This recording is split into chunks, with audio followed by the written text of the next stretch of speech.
काँग्रेसच्या सद्भावना यात्रेला बीडच्या नेकनूरमधून पुन्हा एकदा सुरुवात। आज पदयात्रेचा दुसरा दिवस। बीडमधील यशवंतराव चव्हाण नाट्यगृहामध्ये सद्भावना मेळाव्यानं पदयात्रेची सांगता होणार। संतोष देशमुख यांच्या हत्येला आज 3 महिने पूर्ण, मात्र अजूनही एक आरोपी फरार। सतीश भोसलेवरती गुन्हा दाखल होऊनही अटक न झाल्यानं आज शिरूर बंदची हाक। पोलीस ठाण्यावरती निघणार आक्रोश मोर्चा। ओबीसी आंदोलनकर्ते लक्ष्मण हाके, नवनाथ वाघमारे या मोर्चात सहभागी होणार। शिरूर शहर बंद करू नका, तसंच मोर्चा काढू नका। शिरूर पोलिसांची आंदोलकांना नोटीस। चर्चेमधून मार्ग काढू, जबरदस्तीने दुकानं बंद करायला लावली तर कारवाई करू, पोलिसांचा आंदोलकांना इशारा।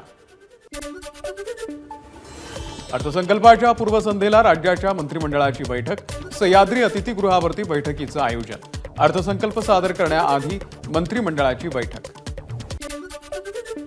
यंदाच्या अर्थसंकल्पामध्ये जुन्याच परंतु महत्त्वाच्या योजनांना बळकटी देण्याचा सरकारचा प्रयत्न असेल।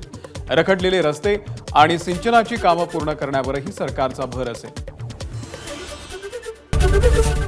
एबीपी माझा, उघडा डोळे बघा नीट।